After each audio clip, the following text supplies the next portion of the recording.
Anies Baswedan terkunci di kamar mandi. Cara minta bukain pintu bikin ajudan gregetan.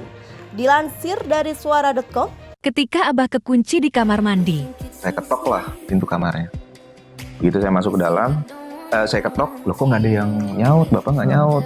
Saya panggil Pak Anies. Yang saya buka, pintunya nggak dikunci. Saya cari, loh muter-muter saya kok nggak ada gitu. Tiba-tiba dari di dalam kamar mandi ada suara, Gian, oh iya Pak, Gian jadi begini. Tadi setelah saya slot kuncinya, sepertinya saya lupa bahwa kunci ini ternyata sudah relatif lebih lama sehingga agak sedikit macet. Jadi sekarang saya sulit untuk membuka dari dalam. Jan bisa tolong bantu masukkan kuncinya. Saya masukkan kuncinya dari bawah, Jan buka dari luar ya.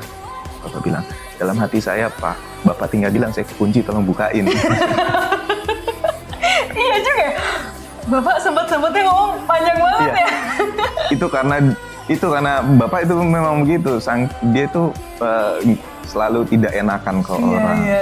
Iya. Padahal kita nggak apa-apa juga ya. Nggak apa-apa juga. Saya kekunci nih gitu. Dan to the point-nya beliau ya itu to the point-nya beliau gitu. Jadi itu sudah batas klimaksnya beliau untuk to the point seperti itu. Saya ambil kuncinya dari bawah, saya lihat, loh ini lubang kuncinya sudah karatan dan kuncinya sendiri sudah karatan. Akhirnya saya bilang, Pak, izin mundur sedikit supaya saya bisa dobrak pintunya. Saya bilang, pintunya sudah sulit ini untuk dibuka kuncinya. Beliau malah nanya, harus begitu ya? Iya Pak, kalau enggak Bapak nggak bisa keluar. Sayang nanti pintunya. Bapak masih mikirin sayang pintunya. Sayang nanti pintunya. Anies Baswedan dikenal pandai dalam merangkai kata bijak. Rupanya hal tersebut tak hanya disampaikan Anies di kancah politik saja, namun di kehidupan sehari-hari. Cerita lucu soal Anies yang berkata-kata panjang disampaikan oleh ajudannya, Gian Fernando Sitorus. Dalam sebuah podcast, Gian menyatakan bahwa dia sempat dibuat gregetan saat Anies Baswedan terkunci di kamar mandi. Jadi alhamdulillah, saya waktu itu memang sudah standby di depan kamar mandi Bapak atau Anies. Tiba-tiba ada chat dari Bapak. Bapak bilang, Gian posisi di mana? Bisa masuk sebentar? Oh iya bisa Pak, saya bantu, saya jawab begitu.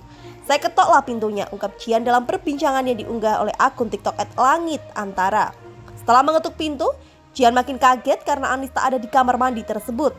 Rupanya capres nomor urut 1 itu terkunci di kamar mandi. Sudah terkunci, bukannya langsung meminta Gian untuk membuka pintu, Anies malah menceritakan alasan dia terkunci. Jadi beliau bilang begini, Gian jadi begini, tadi setelah slot kuncinya, sepertinya kunci ini sudah relatif lebih lama, sehingga agak sedikit macet. Jadi sekarang saya sulit untuk membuka dari dalam. Gian bisa minta tolong bantu, saya masukkan kuncinya dari bawah, Gian buka dari luar ya. Terang Gian menirukan kata-kata Anies kala itu. Dalam hati saya, Pak, Bapak tinggal bilang, saya kekunci tolong bukain, sambung Gian gregetan. Saat akan dibuka, Gian berinisiatif mendobrak pintu lantaran lubang kunci sudah karatan dan sulit untuk dibuka.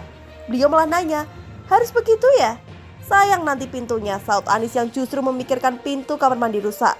Dengan telaten, akhirnya Gian bisa mengeluarkan Anies tanpa mendobrak pintu dengan cara mengakali kuncinya. Momen tersebut disebutkan Gian menjadi saat mereka tengah di sebuah hotel wisata Guci, Kabupaten Tegal. Nah menurut kalian gimana guys komentarnya?